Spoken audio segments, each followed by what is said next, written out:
ఎలా హ్మ్. అంటే అసలు నేనెందుకు బతకాలి అనేది గూడా నాకసలు అర్థం కాలేదు సార్. ఈ ఉన్న ప్రాబ్లమ్ తోటి. హ్మ్.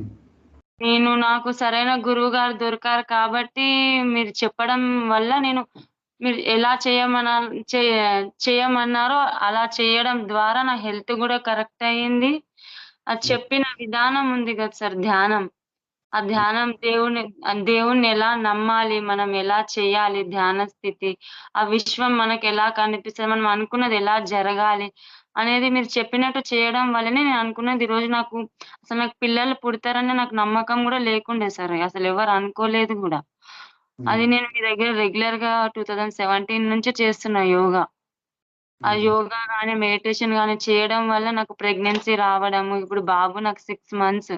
మళ్ళా నాకు హెల్త్ ప్రాబ్లమ్ ఏదైనా డిస్టర్బ్ అయినా గూడా నేను రెగ్యులర్‌గా చేయడం వల్ల నేను అనుకున్నది జరిగింది. ప్లస్ నాకిప్పుడు జాబ్ గూడా